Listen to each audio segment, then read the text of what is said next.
I don't think there is a groggy period for Alrik. He hears the screams, and he is off the sand, sprinting.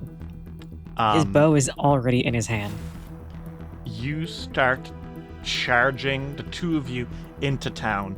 And I think there's a lot of people out on the streets looking around as well, confused. Weirdly enough, nothing from the Dawnflower Temple. You start charging in, and Silk, you know what? Just for good timing's sake, I think you are leaving Rin's when you see Alrik and FIORE charging through the streets, and then you hear Doriana screams, and you're like, oh, fuck no. Oh, yeah, he would ask, but I think hearing that, he knows everything that he needs to, and I think that there is a moment of panic. He does not have that moment of I already know something bad is going on. There's definitely like a fucking buffer for him, but he does chase after those two. So I think I want you all to make me a perception or a survival check to track where the screams are coming from. I'll be using perception, thank you very much. My survival's a 2, man. My survival is off by just 1. Okay. Okay. All of you hear where it's coming from. It's coming from the fucking manor. You guys rush. And unfortunately, there is only one thing worse than hearing Doriana screaming as you run up Miller's Road towards the Menheim's Manor. It's the sudden lack of screaming. You burst onto the grounds. There's no one here, but the doors, like the gates, are hanging wide open. Jesus. Assuming they run straight fucking in. Well, you guys tell me, what the fuck do you do? Run straight in. I think FIORE, while they're running in, he's like, 7-foot tall woman, looks like a clown, I don't know, and he's like running in. There's no one in here. You call out, the staff isn't here. They're all down at the temple. Oh my god.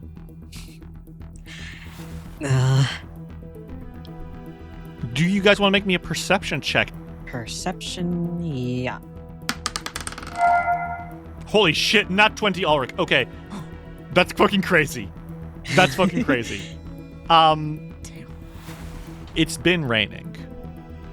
And you can see that the doorstep on the way in, the rain is not disturbed. There's no footprints leading in. They didn't go inside. But they were going up here, and now they're not here. Fuck. I think he's then trying to look for any, like, disturbances on the ground or anything, like footsteps, things that would make it obvious that it's been tampered with. You could make a survival check. This would be a great time to have sense evil. I mean, you could locate. Silk has locate. I do. It doesn't work on people, but it works on items. It does. I do think that Silk whips his head back to FIORE, and he asks, "You said clown? What specifically was it? Wearing clothes?" It's striped tights. Will that work, Darius? Yeah, you can be like, tell me where the closest striped tights are. Yeah. And you'll find out there's a striped tights within 500 feet. Silk, you close your eyes. And this takes 10 minutes, so I think Alrik is stalking the grounds. Yeah. Silk, there is nothing like that within 500 feet. And there's no way that she could have gone away like that. Which makes what Alrik finds all the more disturbing. Because you do find some footprints, Alrik. Mm-hmm. The issue is they are not the footprints of the boots you saw earlier. They are three-pronged toes. Bird-like. In fact, you rolled so high, I think I will tell you what you found. Mr. Beak! Mr. Beak is back! No. You can identify them, Alrik, with your 30. as the footsteps of a cuckoo, which doesn't make sense because they're also bigger than your footprints. Okay. And you know what's really bad, Alrik? There's more. Yeah, they lead somewhere and they don't come back from it. In the mud, you see them walking directly towards the well. The well which Alrik, not a week ago, you caught Doriana standing. Yeah, you tell me what happened. She was standing ominously Blair Witch style by the well. Oh my god. Oh my god. Girl. What the fuck do you do? Sprint to the well. Nothing there. But the footprints lead up to it and they don't turn away. He turns to Silk and Fiore and is like, I may do something stupid in a second. Are you about to jump down the well? Do not jump down that well. I have a rope. I have like stuff. I carry it around with me all the time just in case there's an adventure. I don't know what's going on. I don't know if she's down there or what's down there. Well, we can go down the well, but you're not jumping, and you're certainly not going alone. You two can climb down. I'll get a head start. Okay. How deep is that well, Derry? Well... So I think this particular well is an old well, probably like very old. It's not in use anymore. Probably because it's not deep enough. A drinking well should be at least 100 feet deep. This thing's maybe like 30 feet. To be honest, that's not a bad drop. Not to instigate you to fucking jump down without any protection, but that's not that bad. Fury has catfall. Yeah, and I also have a grappling hook. You could. I was gonna have Silk translocate, but I don't think that's I don't think that's worth it anymore. I think you should. You could, if you want to. You can save the spell slot, but you don't have to, because I'm pretty chill. Also, translocate could be faster. It is faster. It's instant. Then we could do that. Yeah. I said I'd do it. I'll do it. Silk translocates down the fucking well. Silk, you land at the bottom of the well, and the damnedest thing happens. When your feet hit the bottom, instead of the you were expecting from the leaves and rot and twigs at the bottom of the well, which you can see under your feet, you hear the clunk of hard wood. What the fuck? What? In the time that it takes those two to jump or crawl down here, can I fucking investigate what the fuck that means? Why did it make that noise? Do you reach down? Okay. Now... yes? You reach down, and you touch, and it's wood. There is a layer of wood you cannot see beneath you. Invisible or too dark? Invisible. Fuck. Okay. In fact, I want you to make me a perception check. Alrik and Fiore, you two are obviously saying I'm to grappling hook to come down, but Silk is just doing preliminary investigation. Do you want to make me a perception check? I already did. Okay. Silk, your hands stray around trying to figure out what the fuck. You're not touching any of the grime. You're not touching any of the stuff. There's this invisible wood beneath you, and then your hand hits it. The doorknob. There is a doorknob under you. You're not standing on a piece of wood. You are standing on a door. Oh my god. Visible door. How long has this been here? Any amount was too long. Does this door open downwards? It would appear so.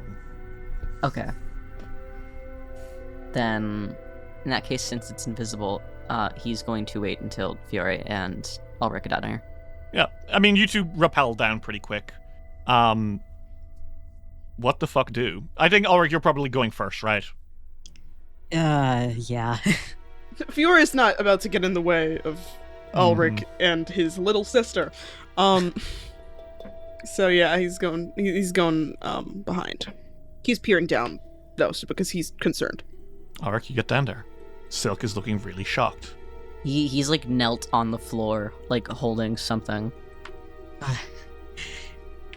He is out of breath. He's like, what happened? What'd you find?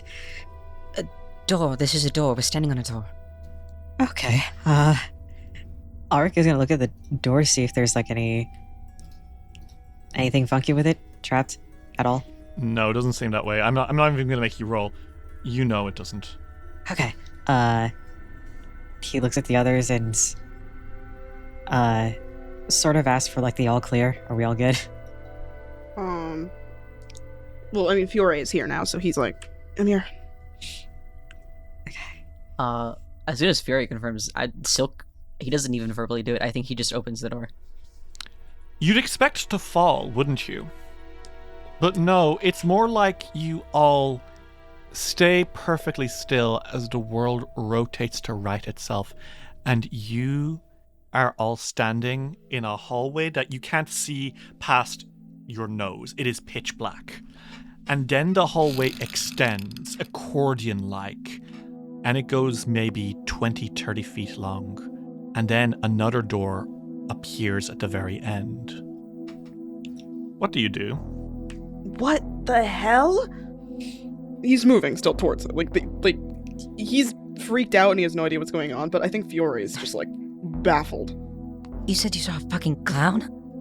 Yeah, or it wasn't like a person, dressed up like a clown, like at the circus and whatever. They're walking towards it. She was my mama, and I walked up to her and I tried to talk to her and she wasn't normal. And then she stepped out of her mouth. Holy shit. Hey, Alrik, the doorway is not getting closer as you go through the corridor. I've never seen anything like it. Alrik stops the two of them. Yeah?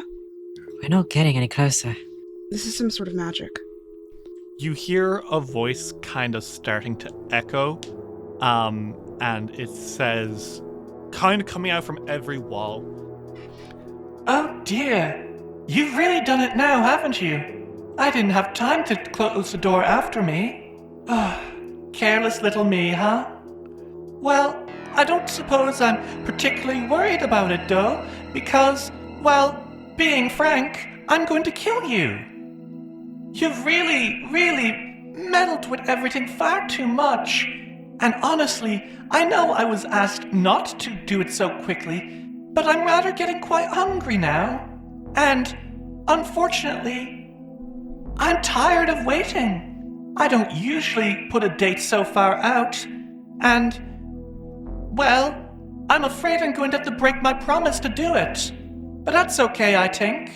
It won't matter when you three are dead. I don't know why I didn't do this in the first place, to be honest. Silk is looking at the others fucking bewildered. Is that Yeah. This is to do with the arm? I think so. The what? The arm. that girl's arm? Oh, yes. Yes, the date. Alrik, FIORE, and Silk, isn't it? It's nice to formally meet you. And by nice, I mean rotten hell, you sons of bitches. Wow, you've got quite the mouth on you. Don't I just? And the hallway is starting to stretch longer. Like, if you don't keep running, it's going to fade into infinity away from you. Fuck off. Come on. Silk starts fucking sprinting, I think. Oh god, is there anything I could do to fuck with this magic? Let me see. I don't think there is. You know, I really don't understand why you're supposed to be such a big deal. I mean, I know you've heard a lot of monsters while dungeoneering, but I don't really think you're that scary. We're not trying to be scary. Oh, but I am. And the thing is, in my line of work, fear goes quite a long way. You gonna tell us who you are? Of course I will. I'm Miss Motley. Alrik's mouth is so clenched, he's probably gonna break his teeth. Oh, please do be careful, silly rabbit. I don't want you to hurt yourself. I'll have to do all that myself, won't I? I think you've done quite enough. I actually disagree. The problem is, and I hate to cause an argument in a scene like this, but I've been far too patient. I've been trying to eat Doriana for quite some time now. I've felt her power from a long, long way away, and I fed on her psychic energy. But the problem is, I never could latch onto her properly. Doriana is simply too gifted, and usually my kind don't like to work alone. So I had to contend with whispering in her ear and in her dreams. But I've had quite the lucky opportunity recently, and I have people to help me now. And who? Oh, just some toys. Honestly, I thought it was going to be an easy job. I just had to keep doing what I was doing, and it would all be okay. But I was asked to never approach you, Tree. I don't understand that. You're not that scary. You've certainly been a pain in my side, though, haven't you? You kept taking my eye away. Well, it was shoddy use at best. Can I take a shot in the dark, Derry? Yeah? Can I use my Thresholds of Truth to cast spell magic? Unfortunately not. I think you try, and I think it gets a laugh out of her. But she's like, don't be daft. This isn't magic. This is a real place. You're actually here. Are you fucking kidding? Yes, I'm serious. And where is here? Oh, well, right now, you're in a corridor. You're walking into the dimension of dreams. Into my playhouse. Dear Lord. Would you like me to prove it? Why not? Okay. Alrik Revra, this is the worst moment you ever experienced. And Alrik, the fucking accordion-like walls straighten out, and suddenly you're all in a forest. Holy shit. And there is a wagon passing through the forest. And in the wagon, we see a pair of humans who you can recognize as Mr. and Mrs. Revra. And sitting between them is a young figure, maybe... What age would he be, Luna? Young enough to remember, but, old enough to be on a trip like this with his parents. I'd probably say maybe 10? 10 years old. No, about Doriana's age, actually. Okay. So, I think 9 and 9, yeah. Okay. You can tell this is Alrik because he is not wearing a hood. And you've seen under his hood before, and you recognize him. It is apparently a peaceful day. Except I want to ask how the Alrik Revra we have, hood and all, is looking in this exact moment. He is pale and speechless. I think he's actually backing away from the scene, a bit behind Fury and Silk, almost to see if they could... Ashamed to look, but also trying to gauge their reactions to what they're about to see. But he knows that he can't stop this, but he is muttering under his breath, Stop. This isn't real. Fiore protectively gets kind of in front of him. He's trying to block him from that memory. He's not trying to approach him right now. He doesn't want to crowd him, and he also thinks Silk would probably be better for that right now. But he's in front of him, trying to body block the memory from him. Yeah, I don't know that Silk chooses to watch this. Choose to not watch, but you'll hear it. Oh, fuck, alright. Mm-hmm. Jesus, dude. So, Alrik, let's roleplay this out, shall we? Oh no, you're gonna make me do this. Yeah, I'm gonna make you do this. And I'm gonna ask for, some guidance on what happens exactly. Okay. So... This is evil. This is evil, but I was waiting to see when this is gonna pop up. KK, Kay's chewing her nail right now. She's so excited. Kayna and Edvin, your mother and father, are in the seat next to you. You're in the middle. I think maybe you're holding like the horse's reins. And you're kind of beaming a little bit as, Kayna turns to you and says, honestly, the trip to Absalom went pretty well. It was nice to see that they've been doing such a good job with with our cousin's brewery. It's very nice. It's looking well, isn't it? And Edvin nods and kind of ruffles Alrik's hair and says, what do you make of your first time in Absalom, my boy? God. It was really interesting. He's like, it was really interesting, but I didn't think big cities could be that crowded. You'll see, my boy. This is nothing. When we come to the summer, that's when you'll have all the tourists from abroad coming in. We'll actually see if we can talk about getting you to come down there. I'm sure that our cousins will need a little bit of extra help during the busy months, but all things considered, could be a lot worse, couldn't it? And I think, how does Alrik look in this exact moment? Baby Alrik. Oh my god, he is this is the most either Silk and Fiore have ever seen him smile. This kid is absolutely beaming. Slight flush in his cheeks. He's just very happily swishing his legs back and forth.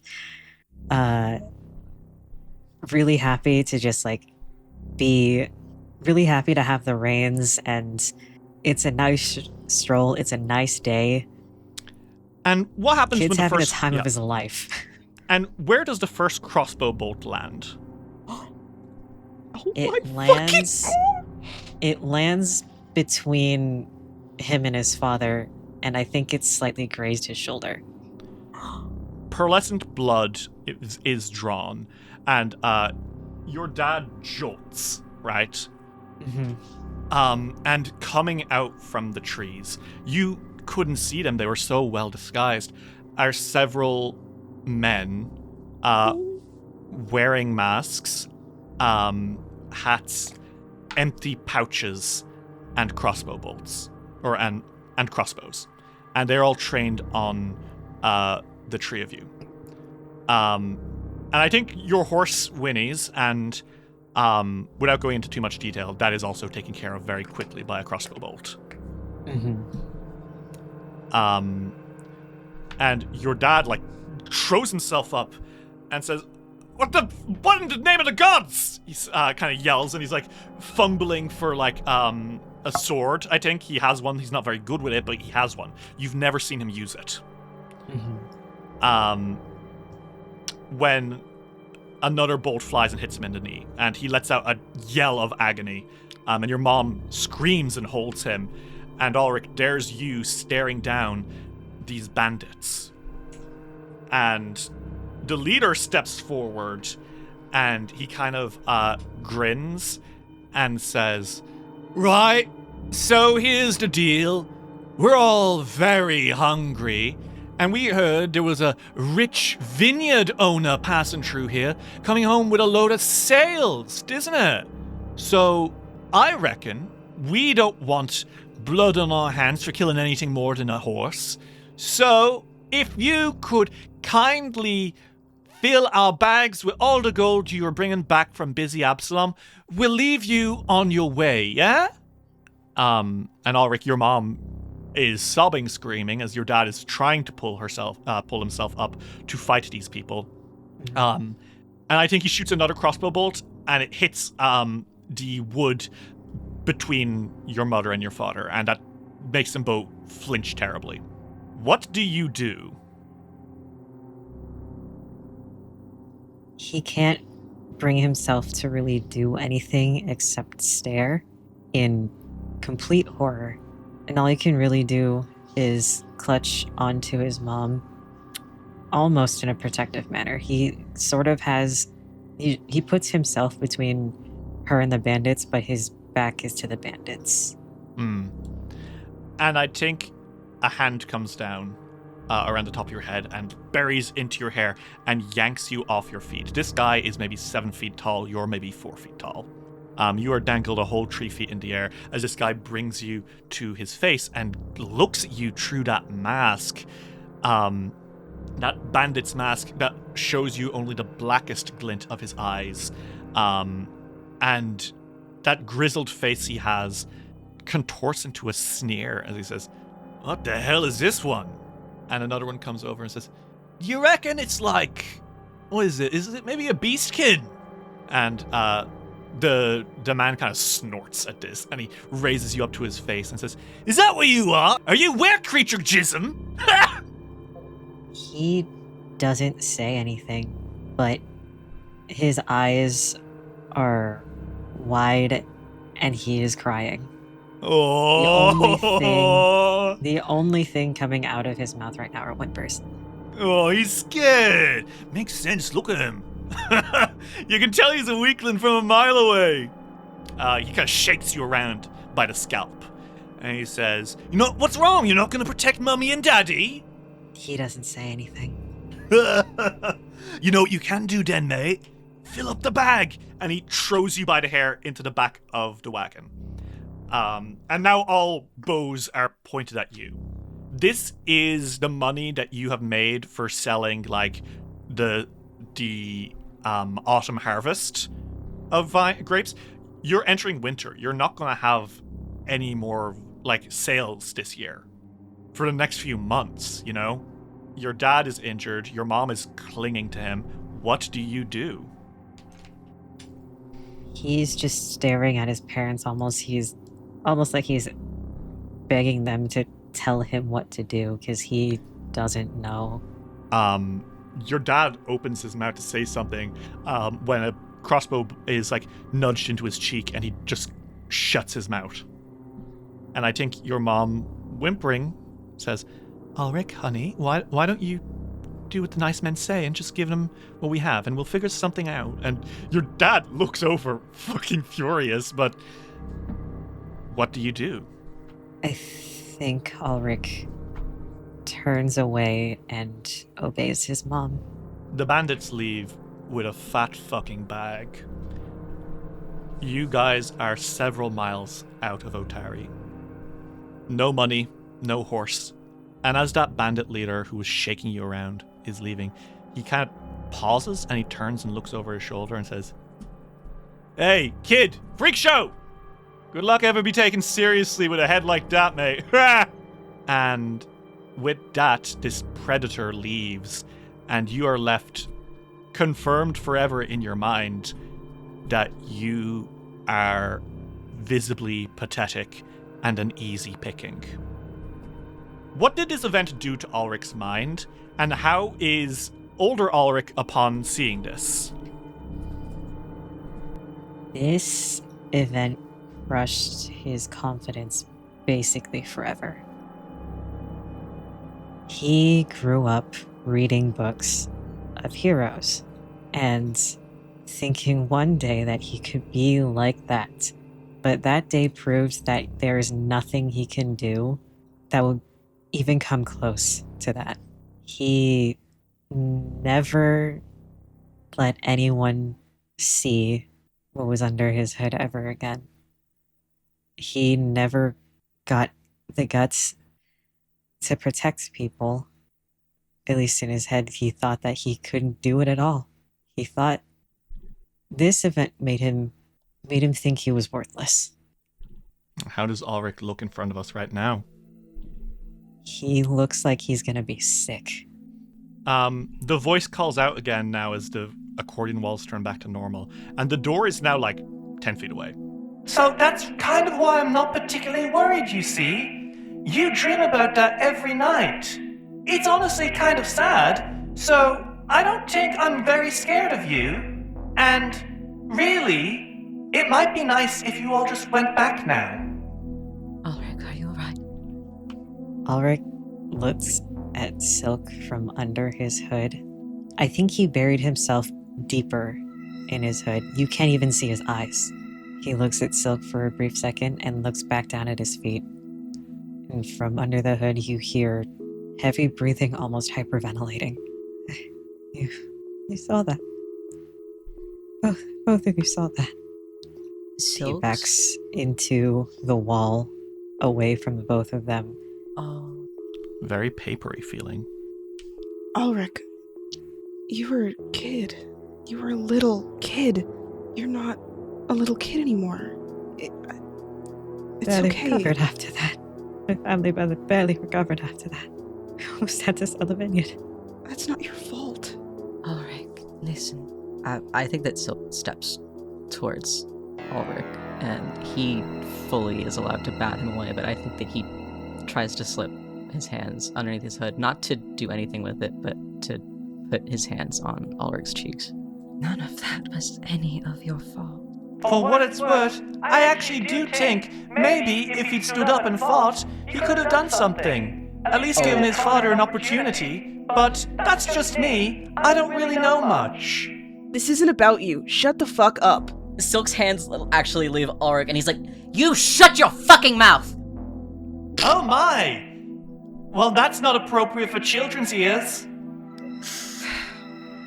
And I think you'll find it has everything to do with me, because you're about to enter my house.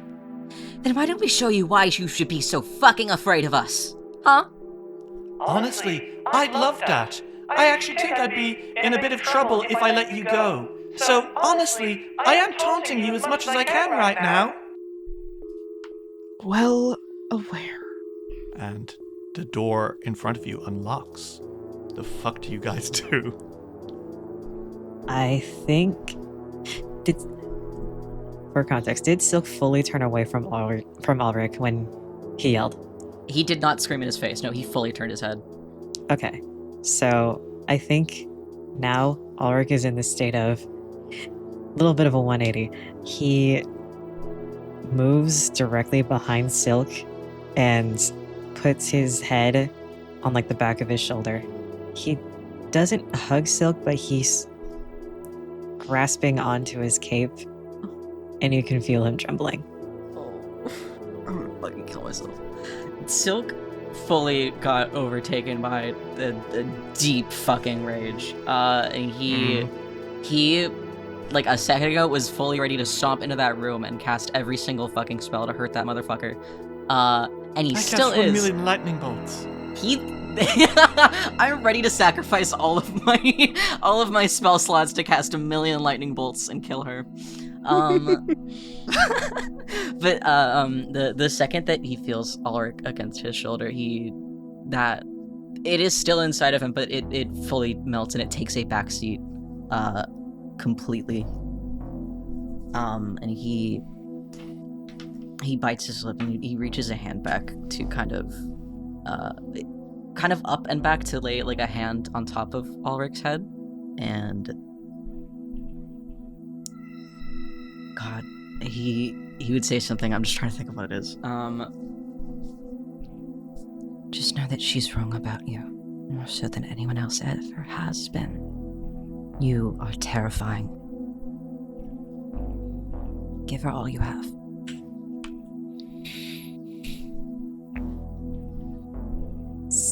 Alrik is still trembling, but he brings Silk into a hug and nods in his shoulder.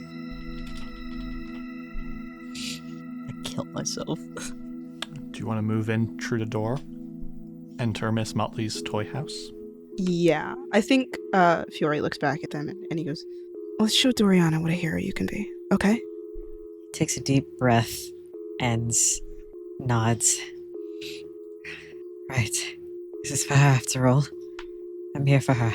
We came running, like she asked. I intend to keep that promise. Do you guys want to walk through? Yeah. Yeah. Mm-hmm. Okay. Prepare to have your brains blown clean out.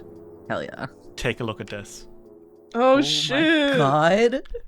You walk out of the door, and the place you find yourselves in, it doesn't feel right. Everything feels slightly strange somehow. And then the floor separates and kind of moves open And you realize now that the house is splitting, but holding itself along a single hinge, as it were. And when you see where you are, you can see like the upper floors, the floors you're on. You realize this is a massive doll's house. There is the floor you're on, a floor above, a floor at the very top, which you can barely see, and a basement. And down in the basement, you can see there's like fake, you hope, bones and like a dead rat and like flies the size of eagles.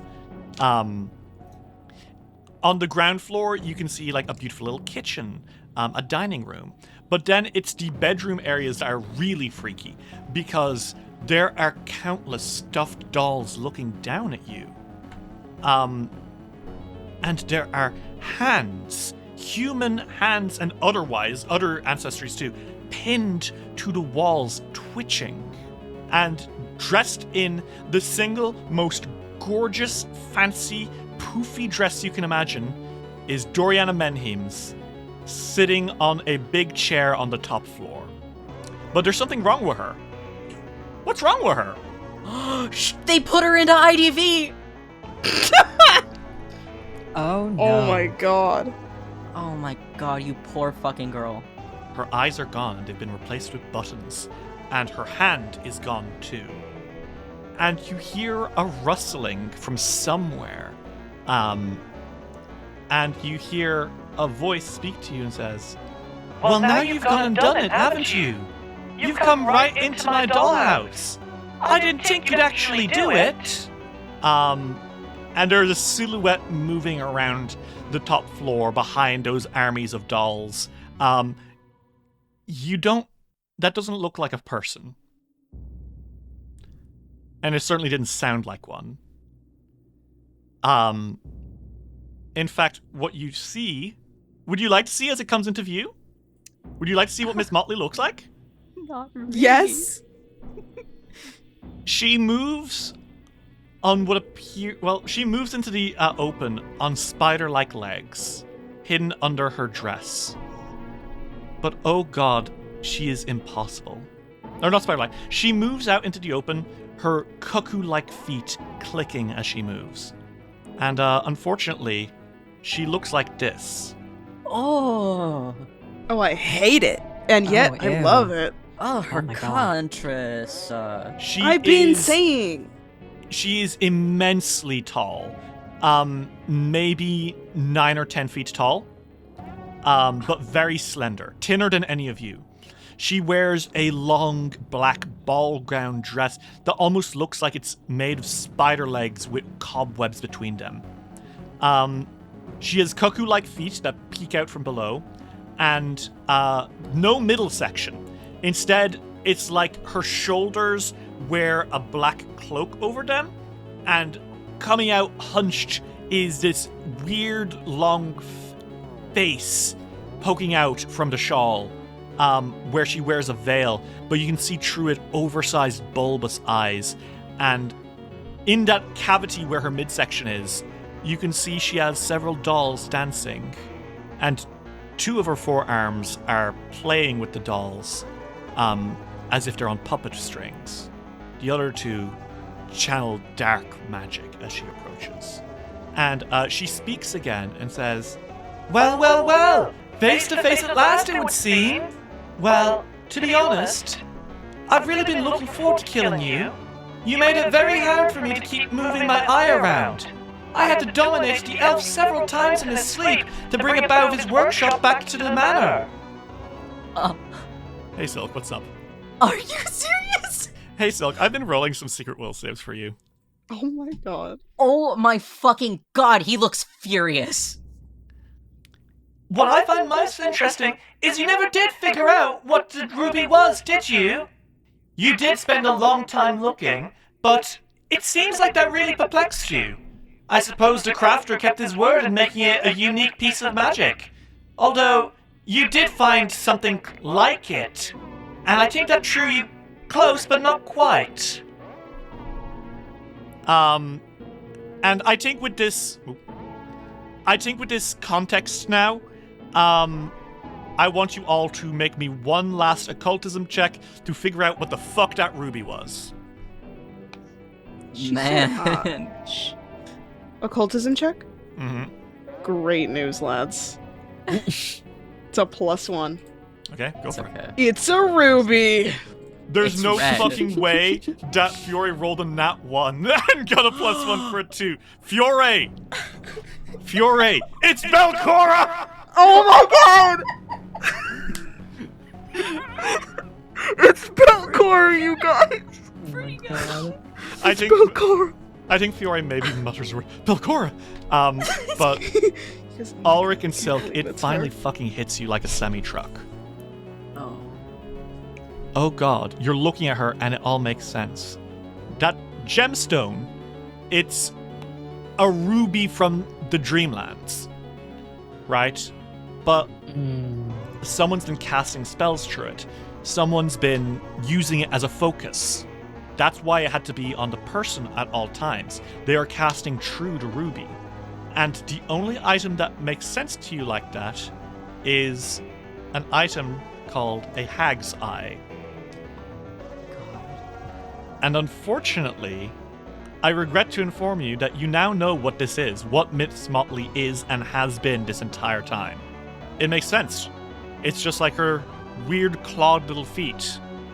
Miss Motley is a cuckoo hag. Oh my god, that's so awesome. Jesus. See, when the remaster happened, they remade a lot of hags to be original. For example, instead of green hags, because, that's a D&D thing, they made candy hags, like in Hansel and Gretel. They're literally just green. The sea hags are more like Ursula from The Little Mermaid. Ooh. Can you tell me what this hag is when I read it out to you? Cuckoo hags seek out youths who are unhappy with their lives, disguising themselves as a trusted figure such as a friend or a family member. These hags then weave magical, idealized worlds out of illusions and dream stuff to trap their victims. Once they convince a mortal to stay in their magical world forever, the cuckoo hag drains their prey of life force and imprisons their soul. Their true form is a creature with the cracked pale skin of broken porcelain dolls and an almost impossibly thin neck and limbs. They can change shape to look like any female humanoid. They have some pretty nasty spells. They can imitate any sound, any female voice they've ever heard. And unfortunately, they can do two really nasty things. A cuckoo's lair, they create a home domain, which they control what it looks like. It contains whatever mundane food, buildings, landscapes, whatever the cuckoo hag desires. To leave or enter the plane, they must create an invisible physical door through which they can enter. They can only destroy it on the other side. And lastly, Soul Covenant. A cuckoo hag can cast Seize Soul at will. That's a 9th rank spell that binds your soul to a gem, and you can never leave. You never go to the afterlife, you're stuck in there. But only to target a creature who has agreed to stay with them forever. They typically do so as soon as the agreement is made, but they might hold off to gain leverage over a situation. They typically place the soul in a construct, typically a soul-bound doll, and you look up at all those plushies looking down at you, and you look at Doriana with her button eyes, and Miss Motley giggles and says, Well, by the looks of your faces, you figured it out now, haven't you? Freddy Krueger. This is literally Other Mother. What do you guys do? Jesus Christ. That concept fucks, by the way, and Dave's right, that is absolutely the Other Mother. How fucked up is that? Jesus. Though the plushies, they look like plushies. Yes. In fact, look, here, let me drop a few. There's this one. There's a little rabbit with beautiful floppy ears. There's a little bat raccoon thing. It's a little scrappier looking. There's a floppy little angel of a woman with big button eyes and russet hair. There's a one with a really, really big smile and curly hair. All this is great, except you realize that all of these are the souls of children that she's taken away. Yeah. But Doriana, she has the button eyes, but does the rest of her look fairly human still? She's still human. It's not been completed yet. Right, okay. That's what I thought. What do you guys do or say? Suffice it to say, I'm not a big fan of what you're doing here. Pity! I think your soul is very low quality to be going after children. Well, you know, I would have argued once, but apparently it does fetch quite a high bargain price. So that's nice at least. Well, then let's collect. I'm pissed that you've been in my mind. Ooh! She cackles and she is flying out into the air between, like, where the dollhouse splits, right? Alrik and FIORE, how are you two doing as she comes out? I think FIORE is... I mean, I think hurting any innocents are off limits in his mind, but, these are children. These were children. I don't think that he's speaking. I think it's just, like, a righteous fury in his eyes. I think he's breathing heavily, and I think he's breathing heavily, and there's fire in his eyes. And Alrik, poor sweet Alrik, how are you doing? There is also a palpable, furious aura around him. You may not be afraid of me, but that's the worst decision you are ever going to make. And I will ensure that you never do this again. You will not have my sister. And I'm wondering if I should do this now. I think it might be fun. Alrik Revra, what do you do? Don't ever give my KK. Whatever you want forever. Alrik rips down his hood. As your long blonde hair tumbles out, describe to me what is beneath the hood of Alrik Revra, the thing that made you such easy picking. They are as blonde as his hair, mostly, with a little bit of brown at the roots and white tips at the top. They're bunny ears. Oh my god. The icon change. And his hair is being slightly half tied back in a bun. I get it. Oh my god. I need him. I need him so badly. Alrik Revra, your hood comes down and you stand defiant. You are not weak. You are not prey. And you will protect Doriana. Miss Motley cackles at this and she says, I don't suppose that's supposed to tell me anything. I'm not very scared of jackrabbits, you see. Or hares. Or bunnies in general, to be honest. But do you know what, bunny boy? You'll taste delicious in my soup. I'm going to kill you now, I think. Sorry about that.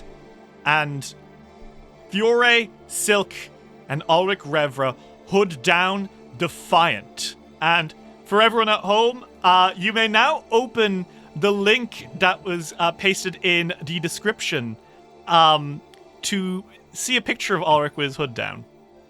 The three of you stand defiant. And this is a change you're not coming back from. Is the hood down forever, Alrik?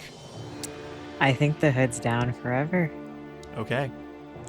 Alrik, this is it. This is how you prove to everyone that you're not prey. You're a hero, just like the old stories.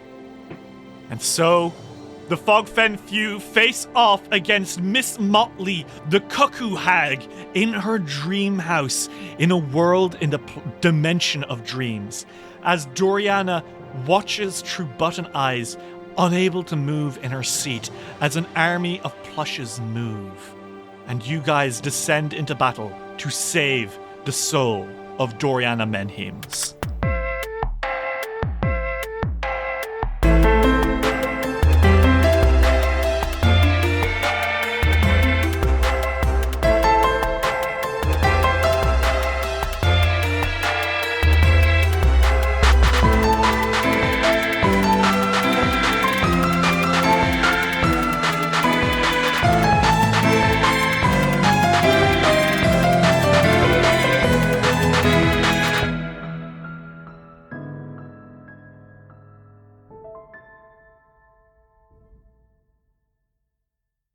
This episode of Dice Will Roll would not have been possible without the support of our patrons.